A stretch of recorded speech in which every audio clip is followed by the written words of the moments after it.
Round two, we do the same again, only now we know just how high the bar has been set. Again, first, from Wrightstown High School, a senior, Keisha Verbaten, who is proud of her FFA Ag Issues and Marketing Plan teams, which advanced to the Nationals.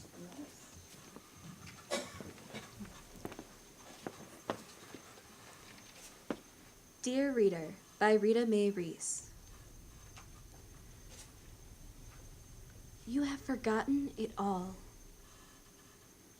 You have forgotten your name, where you lived, who you loved, why. I am simply your nurse. Terse and unlovely, I point to things and remind you what they are. Chair, book, daughter, soup. And when we are alone, I tell you what lies in each direction. This way is death. And this way, after a longer walk, is death. And that way is death. But you won't see it until it is right in front of you. Once, after your niece had been to visit you, and I said something about how you must love her, or she must love you, or something useless like that, you gripped my forearm in your terrible swift hand and said, "She is everything." You gave me a shake. Everything to me. And then you fell back into the well, deep in the well of everything. And I stand at the edge and call, chair, book, daughter, soup.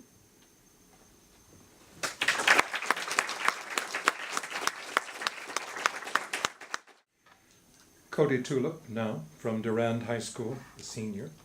You've learned already that he intends to get into nursing. Eventually hopes to be a nurse anesthetist and then a doctor of anesthesiology. Personal by Tony Hoagland. Don't take it personal, they said. But I did. I took it all quite personal. The breeze and the river and the color of the fields, the price of grapefruit and stamps, the wet hair of women in the rain, and I cursed what hurt me, and I praised what gave me joy. The most simple-minded of possible responses. The government reminded me of my father, with its deafness and its laws. And the weather reminded me of my mom, with her tropical squalls. Enjoy it while you can, they said of happiness. Think first, they said of talk. Get over it, they said, at the school of broken hearts. But I couldn't, and I didn't, and I don't believe in the clean break. I believe in the compound fracture, served with a sauce of dirty regret.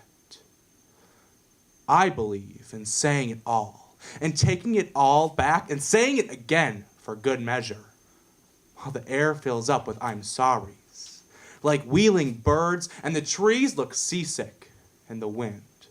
Oh, life, can you blame me for making a scene? You were that yellow caboose, the moon disappearing over a ridge of cloud. I was the dog, chained in some fool's backyard, barking and barking, trying to convince everything else to take it personal too.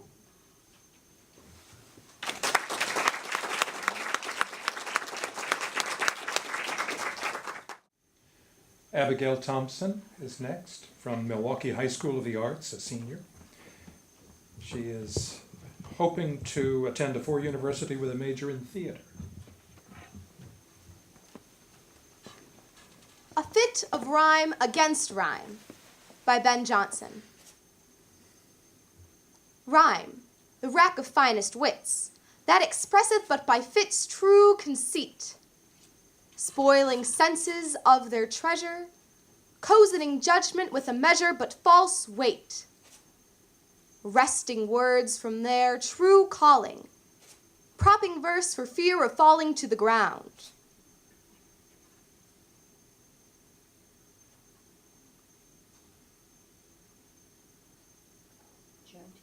Jointing syllabes, drowning letters, fastening vowels as with fetters they were bound. Soon as lazy thou wert known, all good poetry hence was flown and art banished.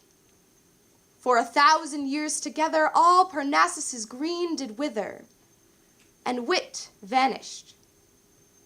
Pegasus did fly away.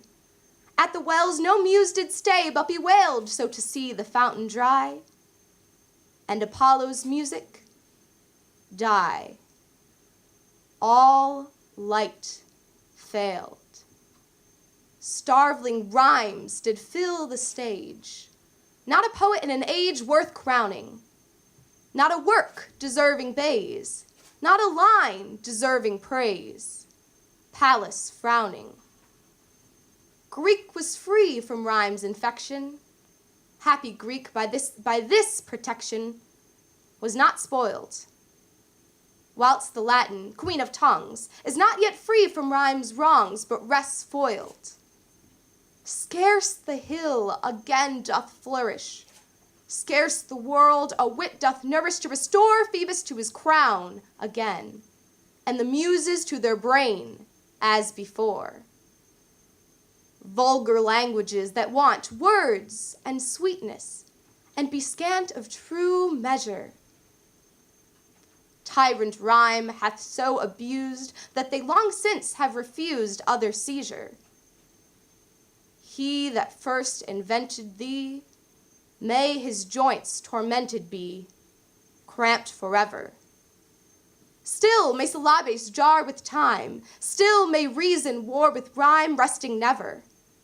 May his sense, when it would meet the cold tumor in his feet, grow unsounder. And his title be long fool, that in rearing such a school was the founder.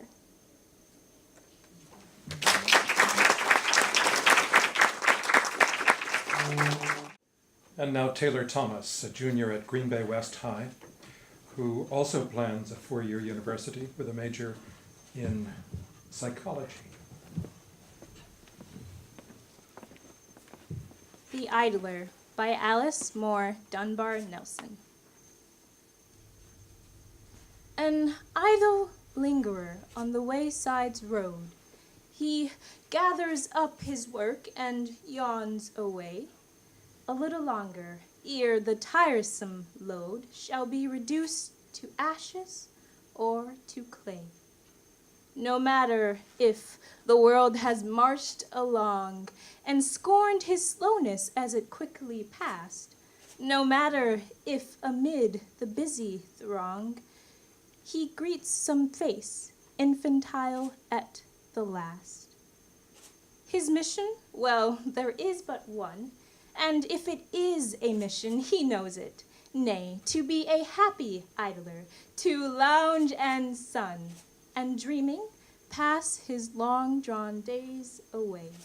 So dreams he on, his happy life to pass, content, without ambitious, painful sighs, until the sand runs down into the glass. He smiles, content, unmoved, and dies. And yet with all that pity you feel for this poor mothling of that flame, are you the better for your desperate deal when you, like him, into infinitude are hurled?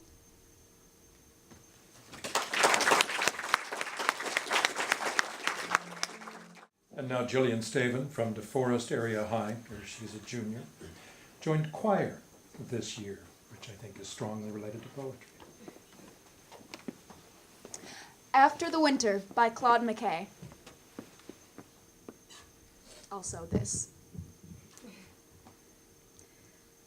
someday, when trees have shed their leaves, and against the morning's white, the shivering birds beneath the eaves have sheltered for the night, we'll turn our faces southward, love, toward the summer isle, where bamboos spire the shafted grove, and wide-mouthed orchids smile, and we will seek the quiet hill where towers the cotton tree and leaps the laughing crystal rill and works the droning bee. And we will build a cottage there beside an open glade with black-ribbed bluebells blowing near and ferns that never fade. Thank you.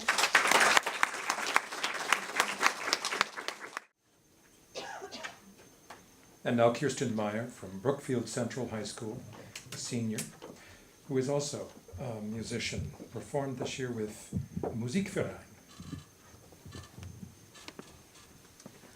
Lazy by David Yezi. I don't say things I don't want to say, or chew the fat with fat cats just because.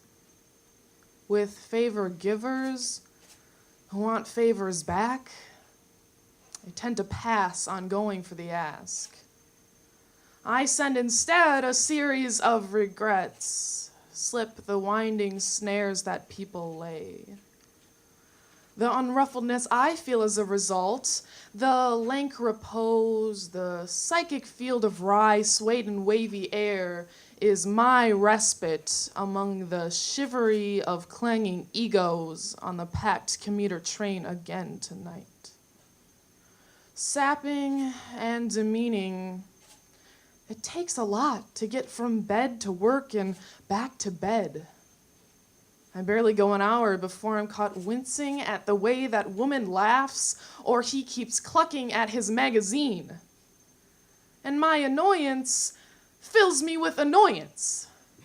It's laziness that lets them seem unreal. A radio with in and out reception blaring like hell when it finally hits a station. The song that's on is not the one I'd hoped for. So I wait distractedly for what comes next.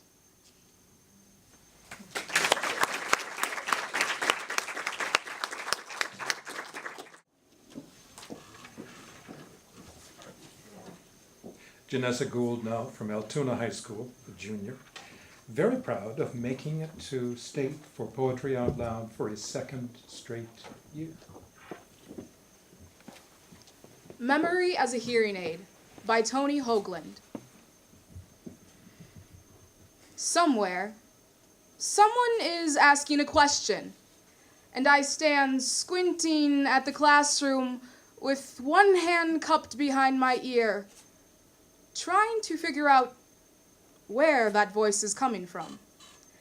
I might be already an old man, attempting to recall the night his hearing got misplaced. Front row center at a battle of the bands, where a lot of leather-clad, second-rate musicians, amped up to dinosaur proportions, test drove their equipment through our ears. Each time the drummer threw a tantrum, the guitarist whirled and sprayed us with machine gun riffs, as if they wished that they could knock us, quite literally, dead. We called that fun in 1970, when we weren't sure our lives were worth surviving. I'm here to tell you that they were, and many of us did despite ourselves. Though the road from there to here is paved with dead brain cells, parents shocked to silence, and squad cars painting the whole neighborhood. The quaking tint and texture of red jelly. Friends, we should have postmarks on our foreheads to show where we have been. We should have pointed ears or polka-dotted skin to show what we were thinking when we hot-rodded over God's front lawn and death kept blinking. But here I stand, an average-looking man, staring at a room where someone blonde in braids with a beautiful belief in answers is still asking questions. Through the silence in my dead ear, I can almost hear the future whisper to the past. It says that this is not a test, and everybody passes.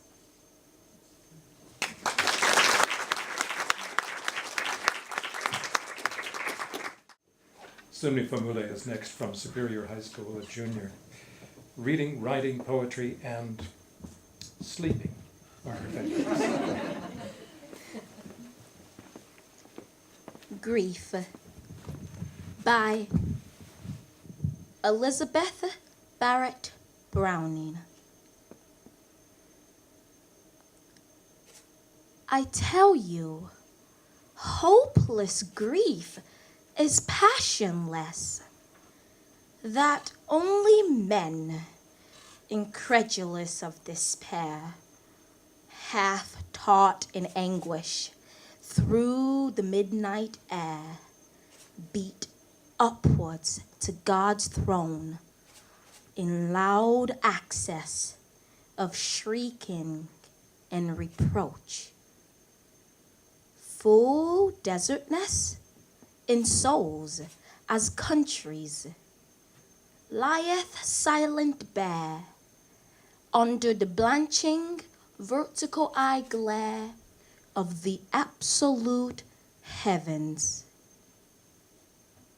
Deep-hearted man, express grief for thy dead in silence, like to death. Most like a monumental statue, set in everlasting watch and moveless woe, till itself crumble to the dust beneath.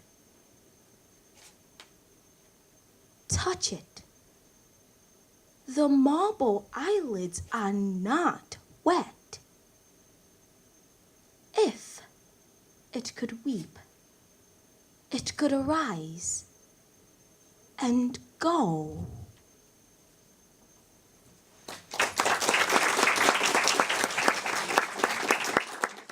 Amanda Crowder now from Lodi High School, a freshman. So many activities: swim team, forensic, acting, singing, hiking, archery. There are more.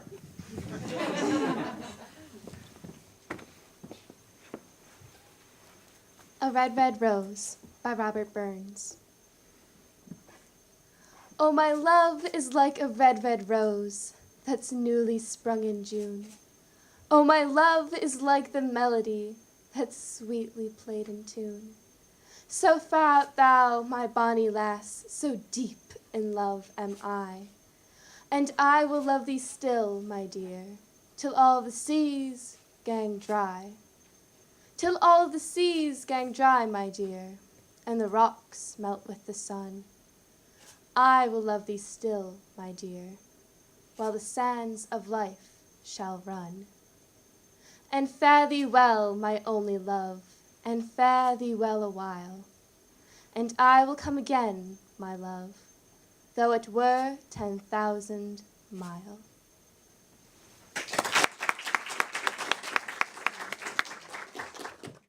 And now Sarah Brown of Brookfield Central High School, a senior. After flying as Wendy in Peter Pan, this must be a breeze. April Midnight by Arthur Symons. Side by side through the streets at midnight, roaming together through the tumultuous night of London in the miraculous April weather. Roaming together under the gaslight, day's work over. How the spring calls to us here in the city. Calls to the heart from the heart of a lover. Cooled, the wind blows fresh in our faces, cleansing, entrancing. after the heat and the fumes and the footlights where you dance, and I watch your dancing. Good it is to be here, good to be roaming, even in London, even at midnight, lover-like in a lover's gloaming. You, the dancer, and I, the dreamer, children together, wandering lost in the night of London, in the miraculous April weather.